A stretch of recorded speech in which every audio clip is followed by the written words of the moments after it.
Women's day craft video please. Okay போட்டுடலாம். So அதுக்கு வந்து ஃபஸ்ட்டு இந்த மாதிரி ஒரு பிளாஸ்டிக் மூடி எடுத்திருக்கேன். இது வந்து ஒரு ஐஸ்கிரீம் பாக்ஸோட மூடி. நீங்கள் இதுக்கு பதிலாக வந்து ஸ்வீட் பாக்ஸ் மூடி இல்லைனா நார்மல் கார்ட்போர்டே எடுத்துக்கலாம். நெக்ஸ்ட் வந்துட்டு பார்த்தீங்கன்னா இதுக்கு மேலே நான் கலர் பேப்பர் ஒட்டியிருக்கேன். தென் இது வந்து நேற்றே நம்ம போட்டிருக்கணும்.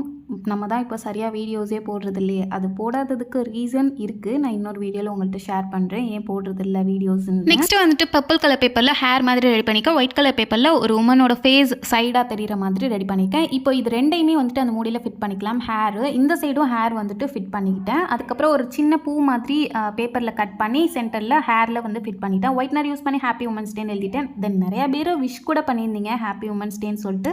ஸோ விஷ் பண்ண எல்லாருக்குமே ரொம்ப தேங்க்ஸ். பிளாஸ்டிக் மூடி எடுத்து அதை சுற்றி லேஸ் ஒட்டிட்டேன். அதுக்கப்புறம் சீக்வன்ஸ் பீட் எடுத்து அந்த முடியில் வந்துட்டு டெக்கரேஷனுக்காக ஒட்டிட்டு பேக் சைடு எல்இடி லைட் ஒட்டிட்டேன். இது வந்து ஃபஸ்ட்டு நான் வால் ஹேங்கிங் மாதிரி ரெடி பண்ணலாம் தான் நினச்சேன். அதுக்கப்புறம் ஒரு டேபிள் வைக்கிற டெக்கர் மாதிரி ரெடி பண்ணியிருக்கேன். இது எப்படி இருக்குன்னு சொல்லுங்கள். ரெண்டு முடியிலையும் ஃபிட் பண்ணிட்டேன். இந்த வீடியோ பிடிச்சிருந்துச்சுன்னா அப்படியே ஒரு லைக் பண்ணிடுங்க.